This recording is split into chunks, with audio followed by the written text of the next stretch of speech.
Bismillahirrahmanirrahim. Assalamualaikum warahmatullahi wabarakatuh.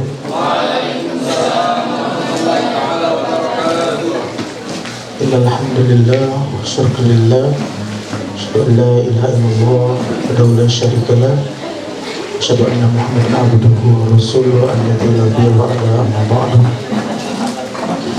Al-Mukarram Ustaz kita Ustaz Abdul Wahid Sulaiman SMM, kemudian para ustaz-ustazah yang telah meluangkan waktunya untuk kajian malam ini. Semoga ilmu yang disampaikan oleh Ustaz Wahid dapat kita terima dan berkah untuk kita. Amin, amin ya rabbal alamin. Untuk mempersingkat waktu, langsung saja kita berikan sesi pemberian materi oleh Ustaz Abdul Wahid Sulaiman LCMM kepada Ustaz. Kami persilakan. Bismillahirrahmanirrahim. Assalamualaikum warahmatullahi wabarakatuh. Yang saya hormati pengurus Ikmasa, ketua wa ashabuhu, dan asatidz wa ustadzat semuanya. Alhamdulillah malam ini kita bisa menghadiri acara kajian Ikmasa, berarti kan kita dalam keadaan sehat, ya kan? Dan bisa terus meningkatkan ketakwaan kita kepada Allah Subhanahu wa taala.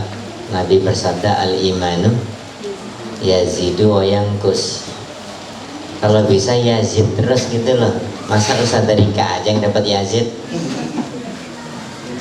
Ya kan? Kalau bisa iman kita yazid terus gitu, jangan sampai yangkus. Ketika yazid, supaya nggak yangkus, gimana caranya? Supaya nggak turun, ambil tangganya supaya nggak bisa turun dia. Kan gitu, candanya begitu. Anak saya demamnya naik turun, pas turun ambil tangganya bu, supaya nggak naik. Kenapa ada tangga Ustaz? Nggak tahu canda. Ini juga begitu. Jadi semoga keimanan kita terus bertambah sehingga kita bisa meningkatkan ketakwaan. Karena seperti yang beberapa Jumat yang lalu saya sampaikan di subuh menambah ceramah Ustaz Heri itu kan, hanya orang yang bertakwa lah yang pertemanannya sampai di akhirat nanti bertahan. Al-akhillau yaumaidin ba'duhum li ba'din adu.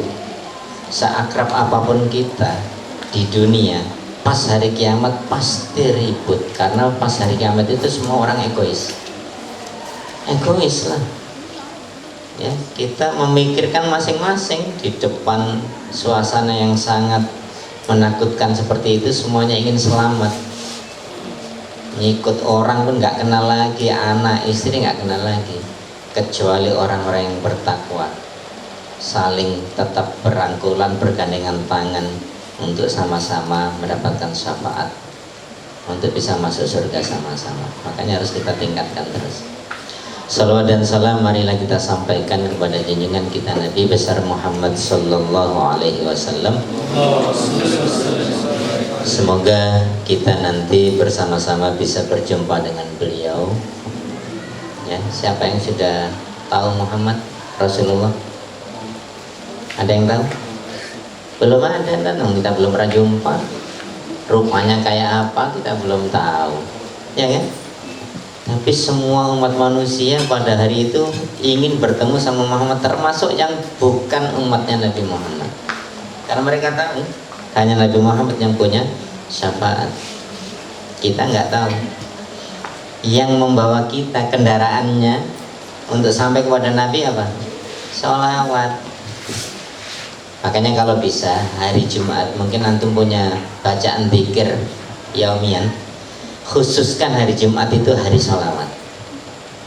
Khususkan dari pagi sampai sore, bahkan dari maghrib Kamis sampai maghrib Jumat, khususkan sholawat banyak-banyak. Karena itu yang membawa kita, kendaraan kita untuk berjumpa dengan Rasulullah.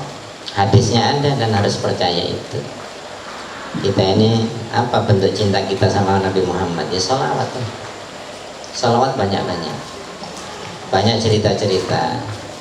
Yang termasuk kemarin ada seorang wanita dari Yaman meninggal. Nasibnya kayak apa di dalam kubur itu? Anaknya mimpi, ibunya di taman kayak surga gitu. Ya, anaknya bertanya, ibu sedang apa di sini? Sedang menunggu malaikat mungkar nakir. Loh, kan sudah lama meninggalnya. Iya, sampai sekarang saya belum ditanya. Ternyata ada malaikat yang berkata, malaikat mungkar nakir tidak akan pernah datang kepada ibu. Kenapa? Karena ibu sudah mengamalkan sholawat sepanjang hidup ibu, jadi malaikatnya sudahlah dianggap selesai saja. Ternyata ada yang seperti itu. Mimpi itu kira-kira betul apa enggak? Betul. Jadi orang-orang yang sudah meninggal itu datang ke mimpi orang yang masih hidup, itu betul. Bagaimana itu, dan hadisnya ada. Termasuk istri khalifah yang punya wakaf air sumur dari Irak ke Mekah itu siapa? Istrinya Harun ar-Rasyid ya. Namanya Zubaidah. Ya. Itu kan wakafnya banyak. Sedekahnya banyak. Nah, ponakannya pernah mimpi ternyata Sayyidah Zubaidah ini cerita sama ponakannya, ternyata semua wakaf-wakaf saya itu gak diterima sama Allah, gak ada pahalanya karena riya.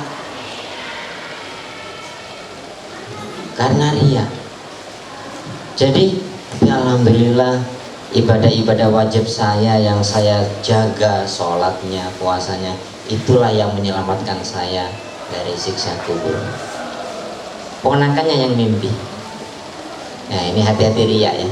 Kemarin kita sudah selesai pembahasan tentang air, macam-macam air sama najis ya, sama najis. Sekarang di malam ini kita bicara tentang cara toharonya, cara bersuci, yaitu wudu, tayamum, sama mandi wajib. Saya kira semuanya sudah mandi wajib ya. Iya kan? Ada yang belum pernah mandi wajib? Saya kira sudah semuanya. Sekarang anak putri itu haid kelas berapa rata-rata? Anak putri kelas 2. Ternyata SD juga sudah ada yang sudah haid, termasuk Brainy itu kelas 6 SD sudah haid. Ini di santriwati ada kelas santriwati, di anak SD itu kawannya Zalin kelas 5 SD sudah haid. Wah, ini kan hormonnya sangat tidak normal sekali ya. Oke. Asatidz semuanya, saya sebelum menyampaikan tentang wudhu, ini kan sudah belajar fikih semuanya, jadi nggak lama-lama menerangkan wudhu, tayamum sama mandi ya, karena sudah belajar semuanya. Mungkin ada hal-hal di luar itu, mindset kita yang harus kita tingkatkan pemahamannya. Saya pernah menyampaikan bahwa ayat-ayat ibadah di dalam Al-Quran itu selalu dibarengi dengan seruan tentang keimanan. Contohnya puasa, ayat puasa, ya ayyuhalladzina amanu kutiba alaikumusyamu kama kutiba alal ladzina min qablikum la'allakum tattaqun. Cerita atau perintah tentang puasa didahului seruan tentang iman, ya ayyuhalladzina amanu. Kemudian apalagi yang lain? Tentang wudhu juga didahului dengan seruan tentang keimanan, ya ayyuhalladzina amanu idza kumtum ilas sholati faghsilu wujuhakum wa aydiyakum minal marafiq wamsahu biru'usikum wa arjulakum ilal ka'bain. Terus ayatnya panjang.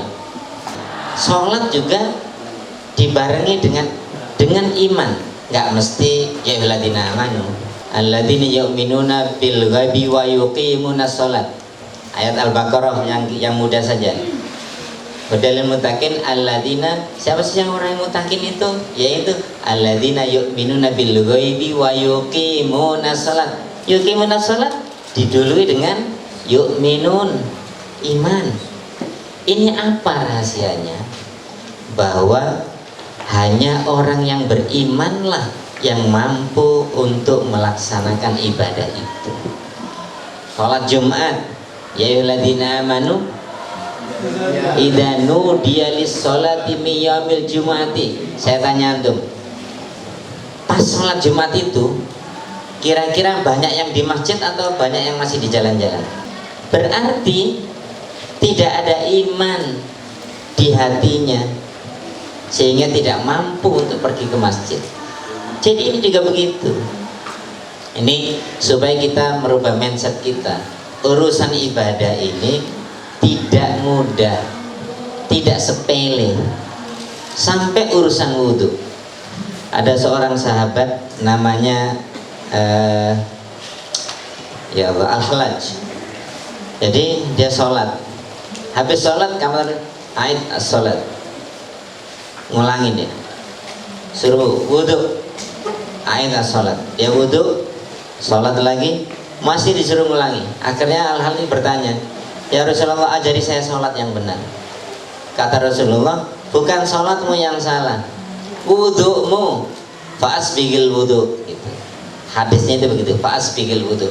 Kamu wudhu itu harus benar sehingga sholatmu akan benar.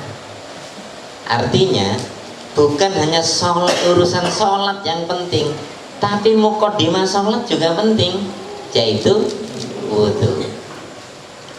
Untuk itu tadi sudah saya sampaikan, hanya orang yang betul-betul beriman yang bisa melaksanakan ibadah-ibadah itu. Yang kedua, poin yang kedua adalah kenapa sih atau kita sholat sering menghayal? Betul ya? Kalau gini-gini berarti menghayal semua ini.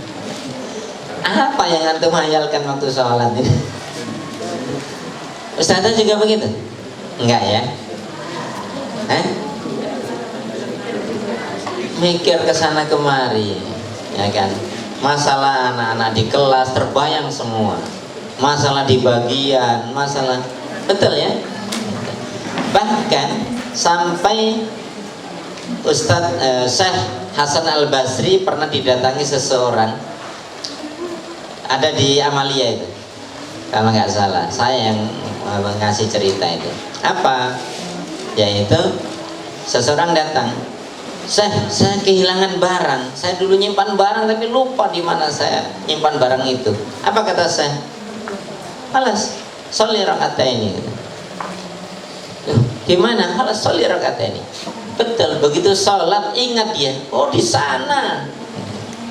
Tengok, betul. Besok datang lagi ke Hasan Al-Basri. Syekh, barang saya udah ketemu. Loh, kok bisa? Iya, di tengah sholat saya ingat. Terus nanya, Syekh, kok bisa? Sehat saya ini kok tepat kalau nyari barang itu pakai sholat?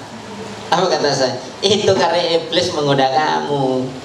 Pasti nggak khusyuk kamu. Iya, iya. Apa jinnya? Khinzib. Jadi ketika adzan, khinzib itu lari dari masjid, takut. Tapi begitu adzan selesai, datang lagi menggoda supaya lalai dengan sholat, lalai dengan Allah. Makanya anak-anak itu ngobrol. Kita juga kalau di masjid habis taksin, coba apa yang kita lakukan? Ngobrol. Sahih. Betul, dengar adzan itu pada ngobrol itu kamu antum sudah digoda khinzib itu. Kemudian begitu udah mau sholat, begitu mau takbir Allahu Akbar, lari itu setan jin lari. Tapi begitu selesai Allahu Akbar, datang lagi goda. Nah, gitu. Kok bisa seperti itu? Kata Rasulullah, berarti wudhunya tidak betul-betul benar. Maka masalah wudhu ini nggak sepele, nggak sepele. Kemudian ada lagi pertanyaan setelah itu. Katanya as-sholatu tanha 'anil fahsya'i wal munkar. Kok masih bermaksiat? Ya itu masalahnya di situ. Nggak menyadari betul apa fungsi wudhu, apa fungsi sholat. Kenapa saya bicara wudhu nggak tayamum? Karena tayamum ini kan kalau seandainya nggak bisa wudhu, nah itu kan hanya serep saja gitu. Jadi intinya itu wudhu. Sahabat semuanya, untuk itu kita harus paham betul. Wudhu itu kalau kita baca fikih, al-wudhu lughatan apa? Kalau asal katanya bisa wadu'a, bisa do'a yadu'u, dau'un. Dau'un artinya sinar, dau'un makna nurun. Kalau wadu'a, wado'a artinya al-bahja. Al-bahja itu sesuatu yang cerah, memancar gitu. Sama ya? Sama. Tapi kalau kita baca fikih, ulama fikih itu betul-betul jeli. Dari nggak ada hubungannya antara makna lugawi dengan makna istilahi. Kalau istilahi kan antum tahu semua, tohara, ma'iyah, apa? Saudara Aziza? Bi'a'do mu'ayyana bisyara itu maksusah, begitu ya. Nah yang terakhir lit ta'abbud. Maka wudhu itu tidak bisa dilogikakan. Yang kentut sini kok yang dicuci macam-macam, ya nggak bisa dilogikakan. Kenapa? Lit ta'abbud. Ta'abbud artinya pasrah sama Allah. Memang aturannya begitu, nggak usah didiskusikan, nggak usah ditanya. Nah yang penting adalah makna lugawi. Kalau kita baca fikih, semuanya hampir sama. Al-wudu maknahu al-husnu wa taharatu wan nadhafah. 3. Ada yang al-husnu wa tahara wan nadhafah, ada yang al-husnu wal bahjatu wal nadhafah. Diganti tahara dengan bahja, sama itu artinya. Oke, ada yang al-wada'atu wal husnu wan nadhafah. Jadi al-husnu wan nadhafah itu selalu lengket. Yang satu diganti-ganti tapi artinya sama. Kenapa mesti 3? Karena memang wudhu itu tujuannya 3 ini. Kalau kita wudhu nggak dapat 3 ini, ya sayang. Berarti kita belum wudhu. Dan kalau antum memahami yang 3 ini, maka insya Allah akan terbawa di kehidupan nyata. Sampai kenapa sih kita harus wudhu minimal 1 hari berapa kali? Berapa kali? 6 ya? Nggak 5? Kenapa 6? Oh sama tuh. Kan saya bilang minimal. Minimal kan yang wajib-wajib, ya 5 kali minimal ya. Kalau dalam 1 hari itu minimal kita baca Fatihah berapa kali? Berapa kali? Ustaznya berapa kali? Kok bingung? Ya 17 lah. Setiap rakaat kan ada Fatihahnya, iya kan? Tapi saya yakin antum nggak sama. Kecil kali lah 17 itu, ya kan? 100 lah, ya kan? Apa tambahannya itu? Ya, tahajudnya berapa? Oke. Jadi kita ke lugatan. Al-wudu lugatan al-husnu at-taharatu an-nadhafah. Minimal 3 ini ya. Al-husnu, apa al-husnu? Yang saya utamakan ini dulu, an-nadhafah. An-nadhafah kan bersih. Pertanyaannya apa yang dibersihkan?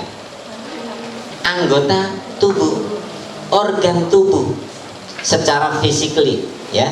Fisik berarti kan dari wajah, dari kepala, dari tangan, dari kaki, ya kan? Di an-nadhafah berarti untuk fisik.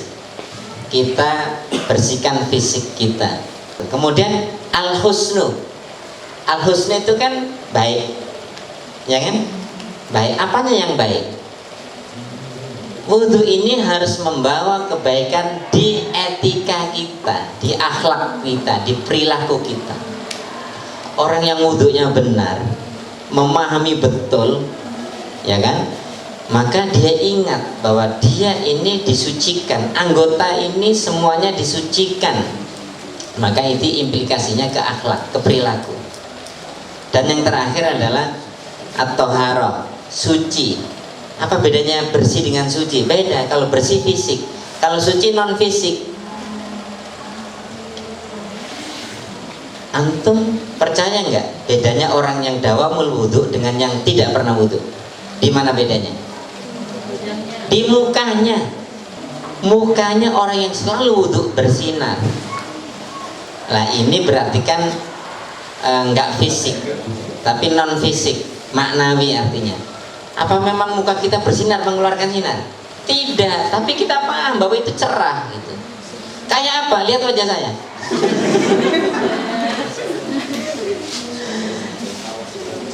Antum ketawa berarti ini ketawa yang meremehkan atau mendukung ini? Ya. Tetapi ternyata wajah kita ini betul-betul mengeluarkan sinar nanti kapan? Di akhirat. Inna ummata Muhammadin yub'asuna yaumal qiyamati ghuratan muhajjalina min asaril wudu. Itu hadisnya. Ghuratan muhajjalina min asaril wudu. Ghuratan muhajjalin itu mengeluarkan sinar. Dan nanti betul bersinar. Nanti kan orang yang pertama kali, jadi setelah kiamat, makhluk yang pertama kali dibangunkan Allah siapa? Malaikat, gitu, malaikat. Nah, malaikat itu disuruh bangunkan Muhammad. Gimana nandahinya? Satu-satunya yang wajahnya bersinar saat itu adalah cuma Nabi Muhammad, sehingga dia dikenali, oh ini Muhammad. Setelah Nabi Muhammad dibangunkan, maka setelah itu barulah umat Muhammad yang selalu wudhu, mukanya juga bersinar. Dan itu mereka yang dibangunkan pertama sebelum umat-umat yang lain. Ya ini hadis, harus kita percayai. Makanya wudhu ini penting gitu. Apalagi kalau asatid ustadzat semuanya bisa dawamul wudhu, masya Allah. Kentut wudhu, ya kan? Pokoknya batal wudhu. Untuk itu Allah memerintahkan adaul wudhu yang dibasuh itu nggak main-main, tapi implikasinya pada 3 itu. Mulai besok antum kalau wudhu langsung ingat ceramah ini, insya Allah akan berbeda. Jadi sebelum wudhu ini langsung kita praktek ya, sesuai dengan ayatnya. Sebelum wudhu kita biasanya apa yang kita bersihkan? Tangan di sela-sela semuanya, bahkan disunahkan sambil baca sholawat, betul ya. Terus setelah bersih kita bersihkan kumur, betul ya, kumur. Maka ketika kita kumur itu harus dipahami bahwa ini sudah kita bersihkan secara fisik, yang harus nanti dibarengi non fisiknya. Kalau kita hanya membersihkan fisik saja, kemudian nanti tetap bercakap kotor, masih ngumpat, masih ghibah, masih ya ngomongin orang, berarti belum wudhu antum. Kan ini membersihkannya itu untuk itu sebenarnya. Makanya tadi 3 itu, al-husnu, al-tohara, an-nadhafah. Jangan nadhafahnya saja. Kalau sekarang antum udah membersihkan tangan tapi tetap mengambil hak orang lain, berarti nadhafahnya baru nadhafah fisik, yang 2 nggak dapat. Jadi semuanya dibersihkan, mulut dikeluarkan, betul ya? Ada yang langsung ditelan? Nggak ada, dikeluarkan.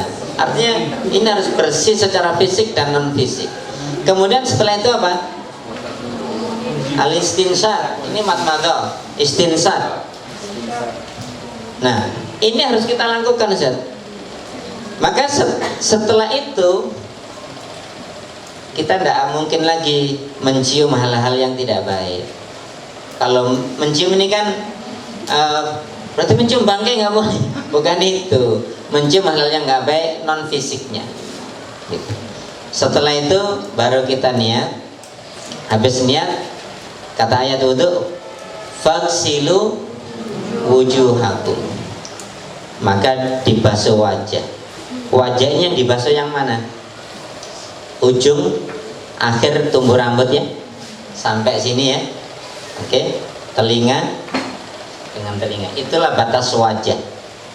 Batas wajah itu, dan itu harus terkena semuanya.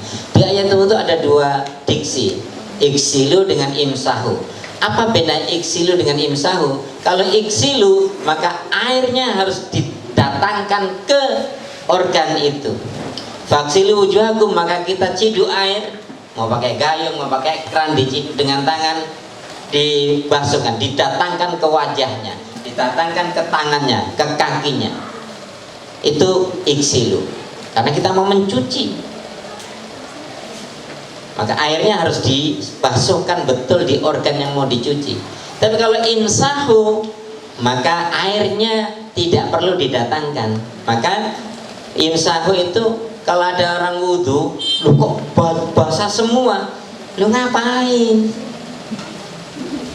Salah. Justru imsahu itu airnya justru dibuang, sisa airnya saja yang diusapkan. Itu. Oke, kita wajah dulu. Maka dalam membasuh wajah itu semuanya harus kena dibersihkan, termasuk pori-pori mata. Kalau kita pakai kran enak,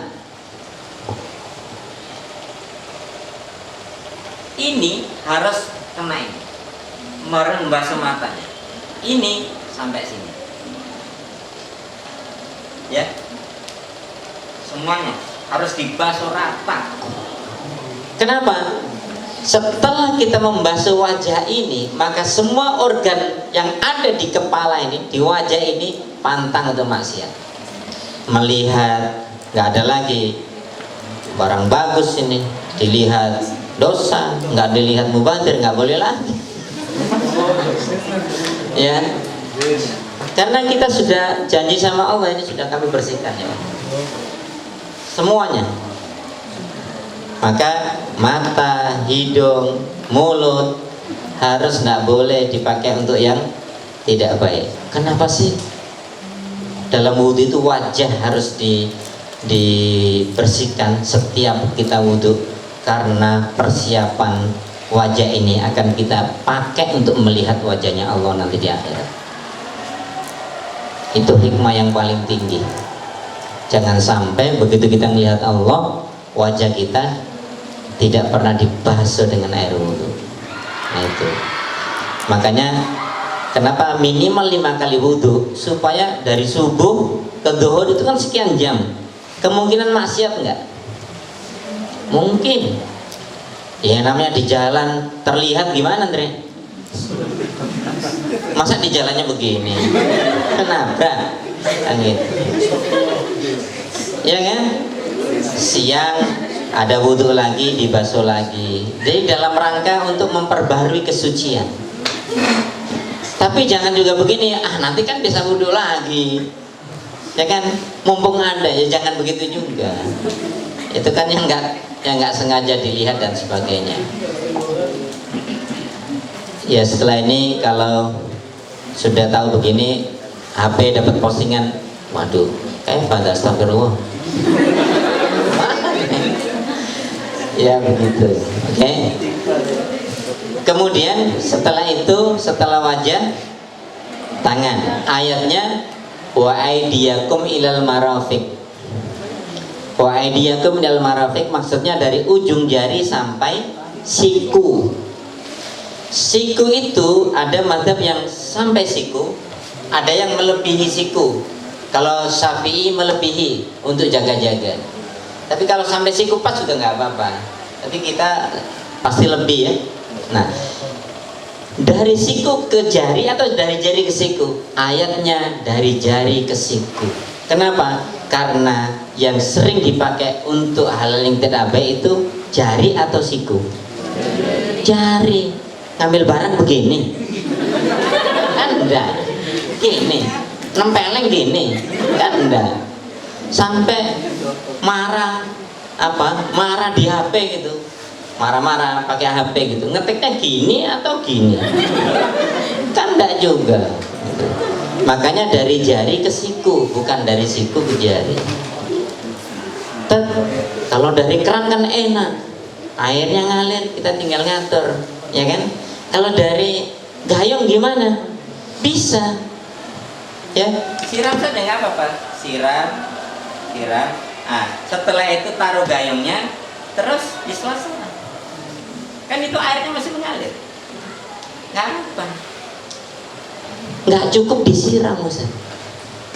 Nah, selama ini saya sering banyak lihat orang wudhu disiram aja, apalagi kaki.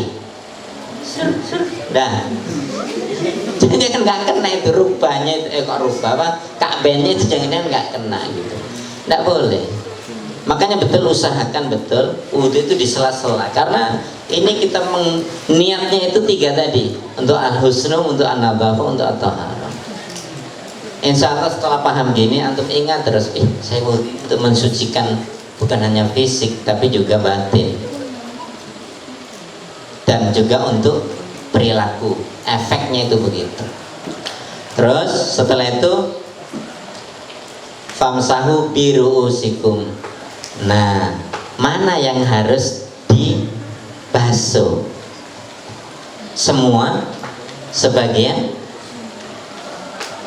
Nah, karena ada biru'usikum, bi-nya ini faidatul lil ba'di, berarti sebagian, berarti bebas, mau semua kepala boleh, mau sebagian juga boleh. Tetapi ada yang salah, bukan rambut tapi ini kepala. Ayatnya itu biru'usikum, bukan bi sya'rikum. Ada orang wudhu, ini nggak betul, harus dibasuh. Sebagian boleh, sini juga boleh, terserah sebagian, tapi jangan kayak orang nanam rambut, nggak boleh. Mungkin saking takut rambutnya rusak gitu baru pangkas, nggak boleh ya gitu. Jadi ada orang yang dari depan ke bawah, depan lagi boleh. Untuk telinga, air bantuan dari rambut tadi langsung ke telinga boleh jadi satu, jadi nggak ngambil yang baru lagi. Tapi kadang-kadang kita nggak puas ya, rambut dulu baru telinga. Telinga, meskipun telinga itu sunnah, tapi perlu dibasuh juga. Nah ini kan apa maksud antum, kepala ini kenapa perlu dibasuh? Kenapa? Karena pikiran kita ada di kepala. Maka ingat bahwa ini dibasuh supaya pikirannya itu selalu berpikir yang baik. Nah ini pentingnya kita menjaga wudhu itu bukan fisiknya saja. Kemungkinan ya selama dari subuh sampai zuhur kemungkinan berpikir yang macam-macam sangat mungkin. Makanya zuhur ada lagi, kita basuh lagi, kita perbarui kesuciannya. Dari siang sampai sore ya yang namanya hidup orang banyak, emosi macam-macam, sore ada lagi wudhu, kita ulangi lagi supaya tetap dalam istiqomah. Jadi maksudnya itu. Yang terakhir habis itu baru kaki. Nah kaki ini iksilu atau imsahu? Oke, saya pastikan khitabnya wa ini wawul ataf ke iksilu bukan imsahu. Dari mana? Dari kata-katanya wa arjulakum mansub. Tadi imsahunya ada bi-nya. Kalau ini wa arjulikum kasrah, berarti dia mansub, dia ma'tufnya ke ru'us, ada bi-nya, imsahu bi ru'usikum wa aidikum itu. Tapi ternyata ayatnya wa arjulakum, maka tadi kan fagsilu wujuhakum mansub kan, wa aidiyakum mansub kan. Nah ini mansub berarti dia atafnya ke wujuh dengan aidi. Makanya ini untuk rijal bukan imsahu tapi ikut iksilu. Maka kaki juga nggak cukup disiram, betul-betul disentuh itu dan di sela-sela. Maka tuh harus bayangkan, ini kaki dicuci sampai sini, karena kaki ini juga kadang-kadang digunakan untuk berjalan ke tempat-tempat yang kurang baik. Ya, tempat kurang baik itu bisa jadi juga bukan hanya ke tempat-tempat yang itu saya bukan gitu. Kita datangi rumah orang marah-marah, kan kita pakai kaki kita, ya kan? Marah-marah itu baik apa enggak? Nggak baik kan? Makanya saya kan sekarang udah nggak pernah marah-marah lagi. Habis wudhu kita ngapain? Apa doanya?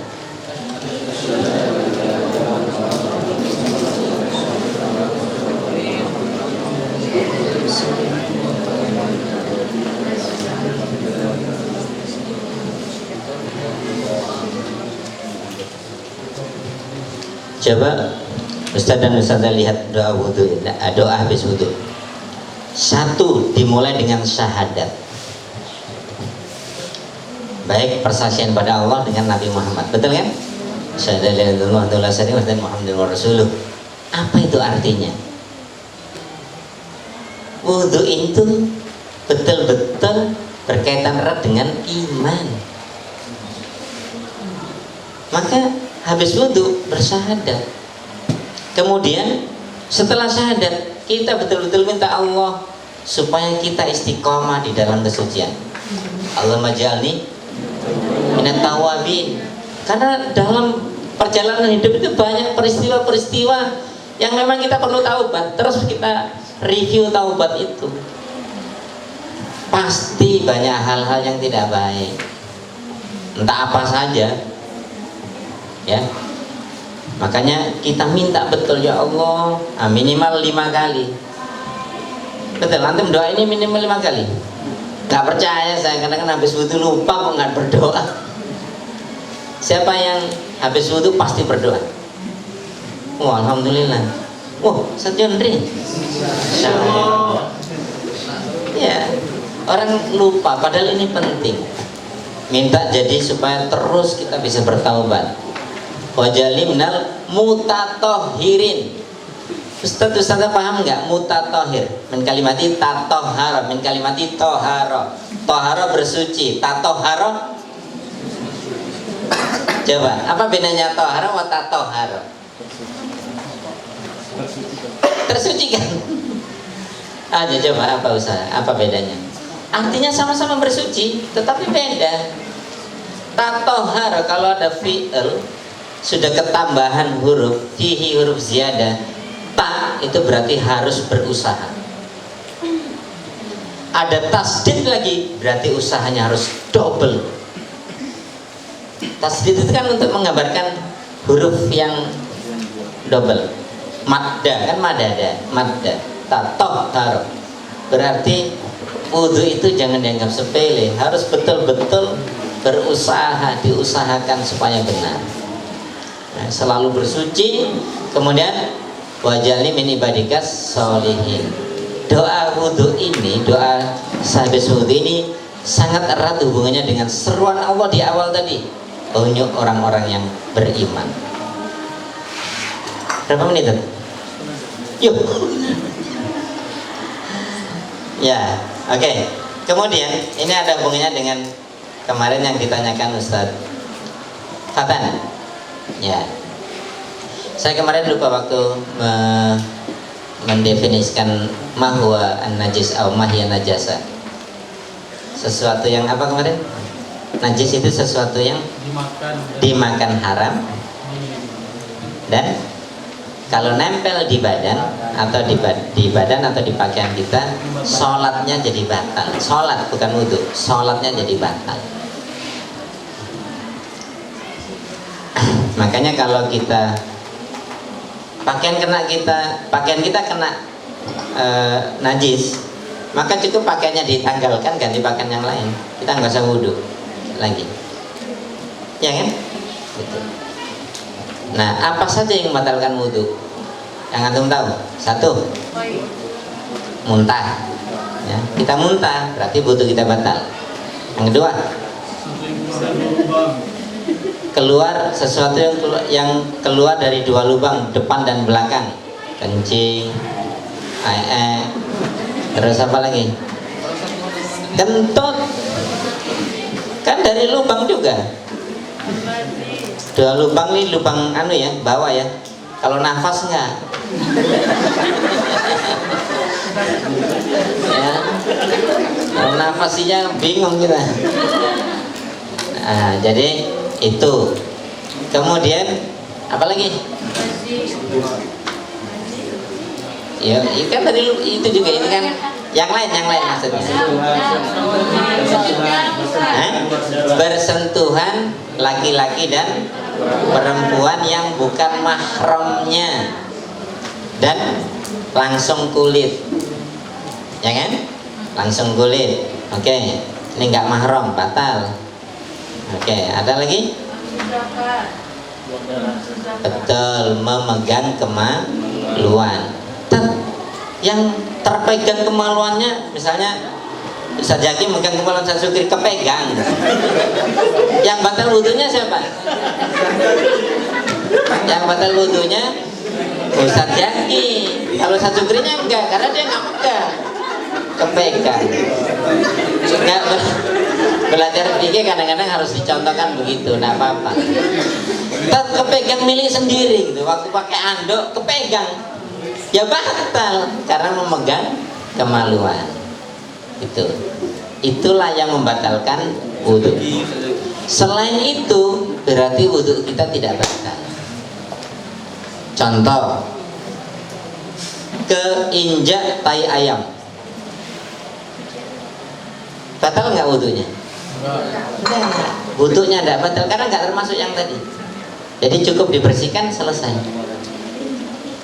Tapi najis, iya, dia najis tapi bukan hadas. Yang membatalkan wudhu adalah yang hadas, bukan najis. Jadi itu ukurannya. Definisinya kan gampang. Coba antum lihat wudhunya apa? Nawaitul wudhu'a lirafil hadasil asgar. Tai ayam termasuk hadas? Tidak, dia najis. Ada najis yang termasuk hadas, ya kan? Tapi ada juga hadas yang tidak termasuk najis. Kentut hadas, apa dia najis? Kok tahu tidak? Enggak ada barangnya. Kalau dia najis, berarti ketika antum kentut, cuci semua itu dari sempak-sempaknya. Kan enggak.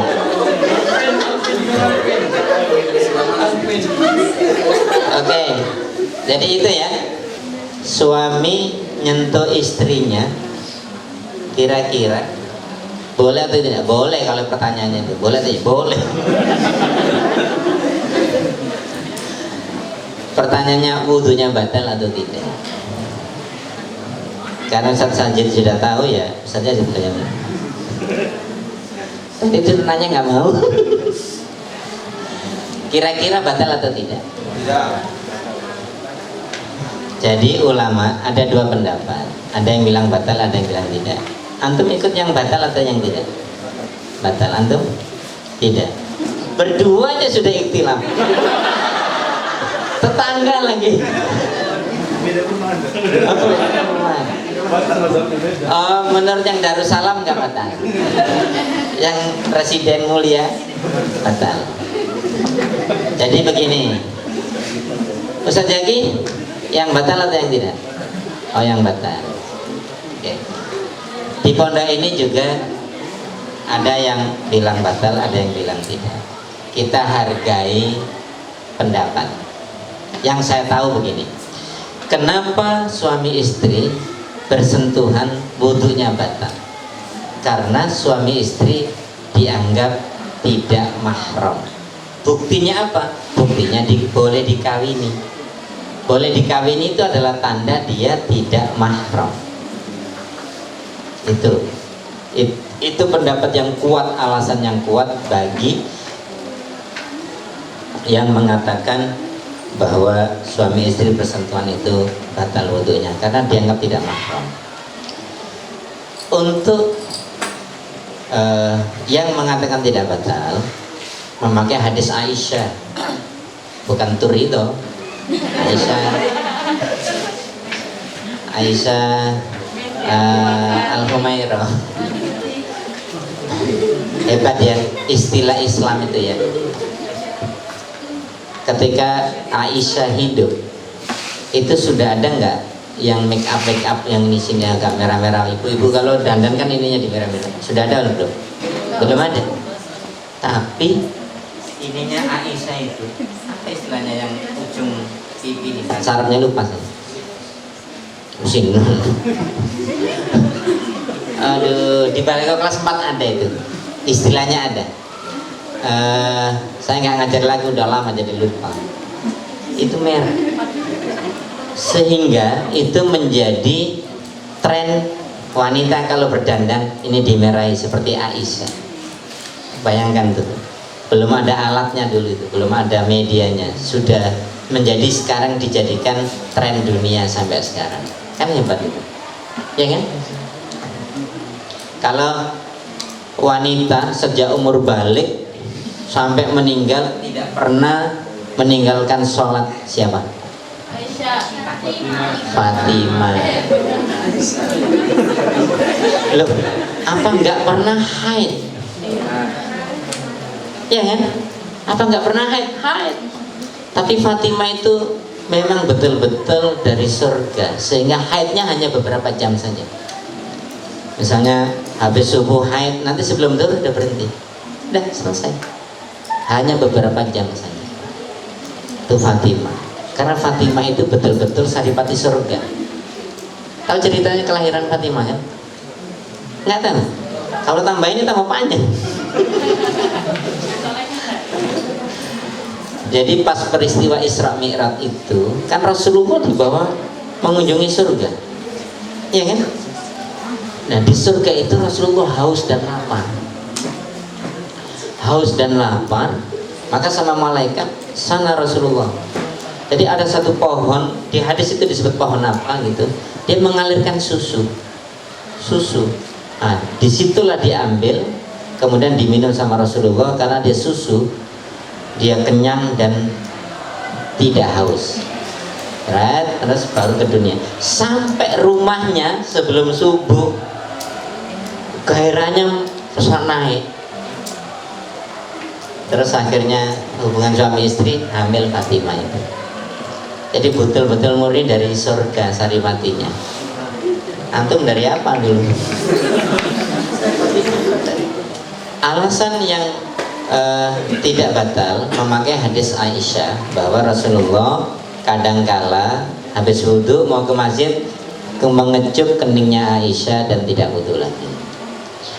Terus hadis juga peristiwa ketika Rasulullah tahajud di rumah, Aisyah tidur. Tahu-tahu Rasulullah mau sujud, kakinya Aisyah malang ke tempat sujud Rasulullah. Akhirnya dipindahkan. Padahal biduni hail. Ya kadang-kadang tersingkap juga nggak tahu kan. Itu biduni wudhu. Itu dalilnya. Dan pakai dalil logika juga tentang mahram. Apakah suami ketika seorang laki-laki mengamini wanita menjadi suami istri tidak merubah mahramnya, itu tidak berubah gitu.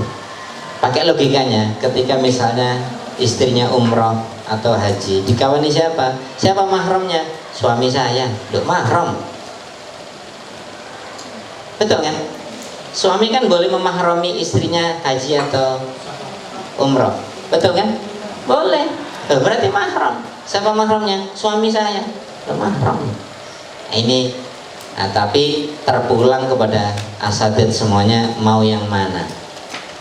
Jangan hari ini batal besok tidak batal, nggak boleh. Ini masalahnya keyakinan yang mana itu, dan tidak usah diperdebatkan. Wah itu tidak benar, nggak semuanya benar. Nah, semuanya benar, ya tergantung keyakinan kita yang mana. Oke, selesai. Oke, sekarang kita masuk ke tayamum. Tayamum ini Allah mengajarkan tayamum ini satu ayat dengan wudhu, betul? ya kan? Tapi ayat ini turunnya ayat ini ketika Allah mewajibkan wudhu atau tayamum? Sekarang saya tanya antum. Ayat wudhu dan tayamum kan sudah jadi satu. Ini turun ketika Allah mengajari tayamum atau mengajari wudhu? Iya. Jadi ayat wudhu belum turun, orang sudah wudhu. Ternyata ayat ini turun ketika Allah mengajari orang-orang Islam tayamum. Jadi wudhu itu diajari malaikat Jibril. Ayatnya belum ada. Wudhu itu begini, gitu.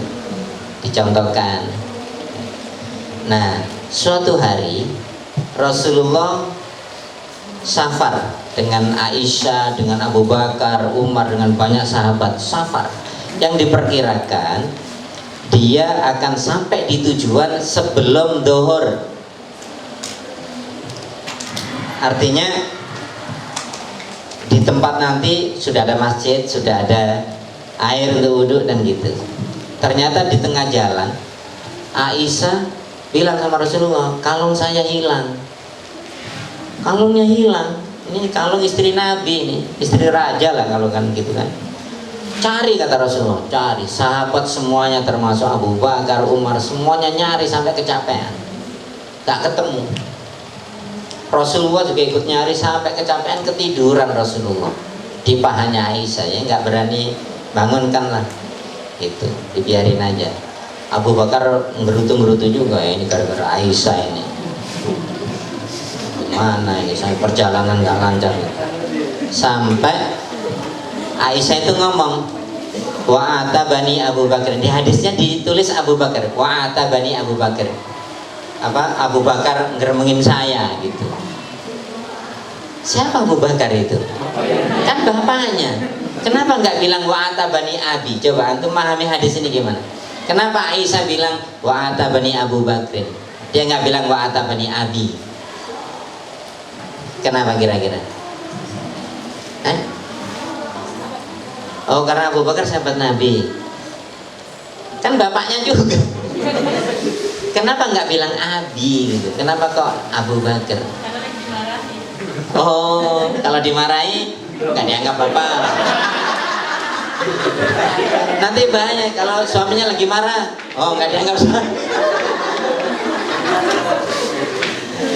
Nah, sebenarnya ini canggihnya Aisyah. Kenapa pakai Abu Bakar, sahabat Nabi, bukan bapakku? Karena yang marah sebenarnya itu semuanya, semua sahabat marah sebenarnya dengan Aisyah. Cuma yang berani kan cuma Abu Bakar, karena bapaknya. Kalau dia bilang wa atabini Abi, berarti yang marah cuma Abu Bakar. Wa atabini Abu Bakar, dia posisikan Abu Bakar sebagai sahabat Nabi, karena yang marah itu semuanya, yang kesel itu semua sahabat. Gara-gara ini, kalau nggak istri Nabi udah saya tempeng, mungkin itu. Sampailah masuk waktu zuhur, baru sadar bahwa di jalan itu tidak ada air.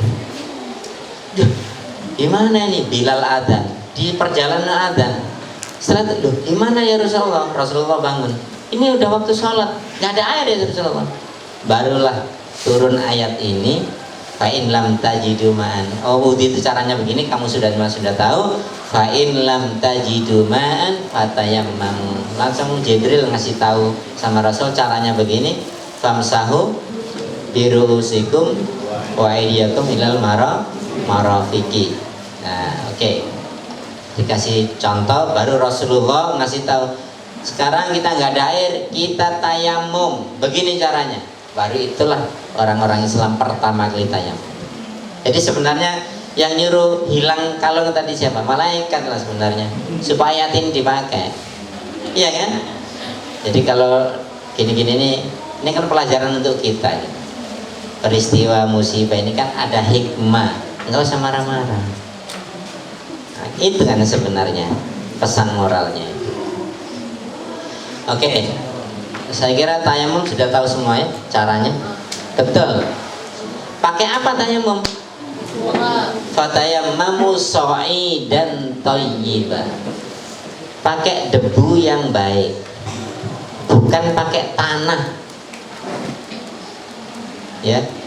Dan soid itu adalah debu yang halus. Maka nggak mesti antum kumpulkan debu, nggak mesti. Di setiap pasti ada debunya. Di dinding-dinding, di kursi, di sini pasti ada debunya. Jadi tidak apa-apa. Debu yang halus, yang baik, gitu.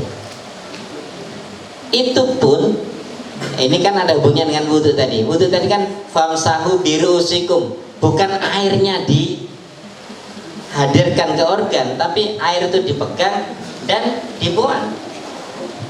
Maka tayamum juga begitu. Maka tayamum itu kan setelah dinikan terus ditipiskan lagi. Udah tipis itu, ditipiskan lagi.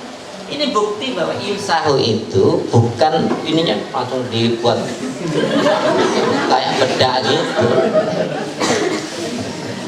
Oke ya, ngerti ya? Jadi bukan tanah tapi debu yang baik. Di semuanya, makanya di pesawat, di kursinya depan itu ada debu, di jendelanya ada debu, di kendaraan-kendaraan. Nanti kita mau ke Riau, di tengah jalan mau tayamum, bisa itu, sangat bisa sekali. Gak mesti kumpulkanlah sampurnya itu, debunya itu, biar untuk tayamum. Ngapain? Ya, itu. Oke. Nah, setelah itu apa yang dibasuh? Muka sama tangan saja. Kenapa tayamum itu hanya dua organ saja yang dibasuh? Antum pahamnya apa? Coba di wudhu berapa organ yang wajib dibasuh? 4 lah. Muka, tangan, kepala, kaki. 4. Tayamum 2. Artinya apa? Seperti sholat, Ustaz. Kalau sholat 4 rakaat, begitu boleh jamak kosor berapa? 2. Sama. Wudhu itu 4, dikosor jadi cuma 2 karena ada masyaqqah. Selama ini nggak pernah sadar kita kan? Iya kan? Padahal tayamum itu sebenarnya kosor dari wudhu. Makanya dari 4 menjadi 2. Penjelasan ini ada di buku-buku fikih juga. Nah, kita minta siapa yang mau praktek tayamum? Untuk contoh, silakan Dad. Ketua Usman Ikhmas ya? Cocok juga.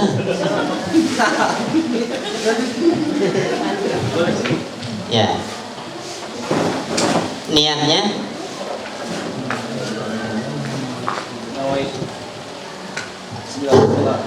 Nawaitu tayammum malis tiba salati fadlillahi ta'ala.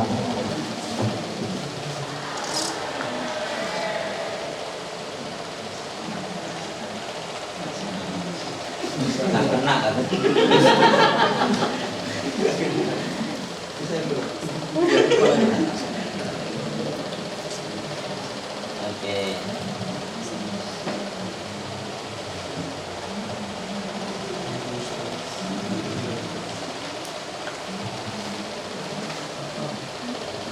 Ininya. Oke.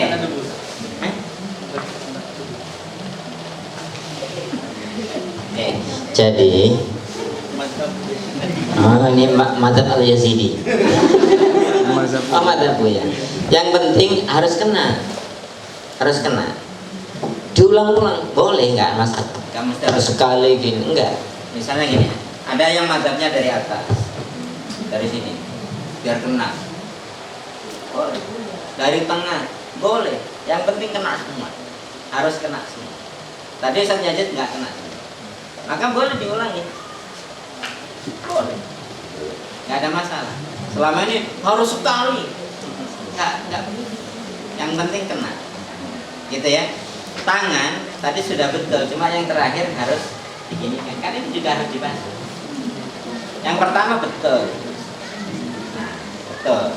Tapi yang kedua harus begini. Karena ini juga harus kena basuh. Ya. Oke ya. Ini tayamum. Nah, tayamum ini untuk sholat wajib hanya sekali, tapi untuk sholat nawafil berkali-kali boleh. Tadi niatnya nawaitu tayamuma listibahatis sholat. Listibahatis sholat. Ada yang menambahkan badalan minal wudu, tapi nggak ditambah juga nggak apa-apa, ya, nggak apa-apa. Saya dalam berhadas nggak ada air, saya mau baca Quran, gimana caranya? Tayamum. Artinya listibahati sholat kan berarti sholat kan suci, sholat aja boleh apalagi nggak ngaji, gitu loh maksudnya. Jadi tidak apa-apa. Boleh nggak? Ini dalam kondisi hadas besar yang harus mandi nggak ada air. Gimana caranya? Harus guling-guling di pasir gitu. Diganti dengan tayamum. Gitu, ya. Jadi sahabat pernah berhubungan suami istri, pagi-pagi mau subuh nggak ada air, guling-guling dia di sohro itu sama istrinya. Setelah itu sholat subuh, siang-siang baru lapor ke Rasulullah, saya tadi malam begini, waqa'tu ala zaujati, terus nggak ada air. Nabi ketawa-ketawa terbahak-bahak, ya ngapain kamu itu? Jadi ya cukup dengan tayamum, itu. Saya lanjutkan ke mandi ya. Mandi ini bukan mandi biasa. Kalau mandi biasa tiap hari kita mandi, tapi ini mandi wajib untuk menghilangkan hadas besar. Perintah mandi wajib ini baru terasa ketika kenapa Allah meminta Nabi untuk menikahi Aisyah yang belum cukup umur. Itu fungsinya untuk tahu gimana Rasulullah melakukan mandi wajib. Aisyah akhirnya kan sering mandi bareng, gitu kan, nggak, ya suami istri ngapain malu, gitu. Akhirnya sahabat bertanya, Aisyah, Rasulullah gimana kalau mandi wajib? Oh begini, cerita dia. Ini fungsinya. Dari istri yang lain nggak pernah terucap. Ya mungkin sudah malu ya, udah tua-tua tanya gitu, kan gitu. Itu kan hal-hal yang privasi, kan gitu. Jadi Aisyah nggak malu. Itulah hikmahnya. Gitu. Dia termasuk istri Nabi yang paling banyak meriwayatkan hadis. Jadi tata cara Rasulullah mandi di dalam hadis yang panjang itu, dia pertama dia cuci tangan seperti wudhu, cuci tangan. Setelah itu baru dia cuci kemaluan, dicuci, dibersihkan kemaluannya. Setelah itu cuci tangan lagi, karena kan baru megang kemaluan. Setelah itu baru dia wudhu, seperti wudhu betulan, bukan hanya siram-siram, ya betulan seperti yang tadi.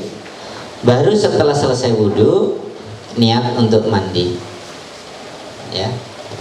Habis niat untuk mandi, dia nggak langsung mandi, tapi dia ambil air dengan tangannya, terus di itu yang ini.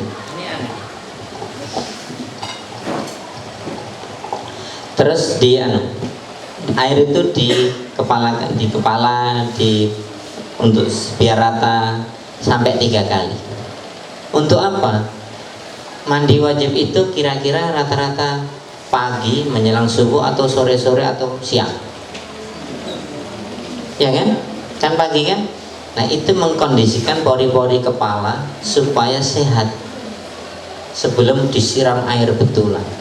Karena bisa stroke begitu dalam kondisi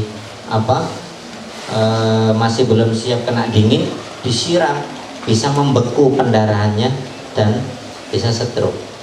Maka terus jadi biar muadalah dulu, muadalah itu ya, familiar. Setelah rata barulah disiram 3 kali di kepalanya. Ini kata Aisyah begitu. Setelah itu baru sebelah sini 3 kali, kanan, sebelah kiri 3 kali, baru nanti semuanya ditadlik. Harus ditadlik sampai kaki semuanya. Setelah selesai ditadlik, selesailah kita mandi wajib. Dan airnya kayak apa? Airnya seperti yang kita pakai untuk wudhu.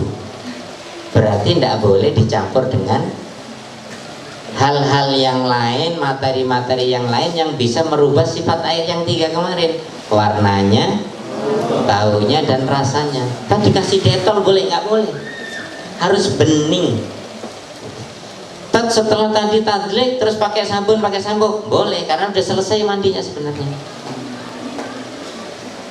Itu selesai di situ.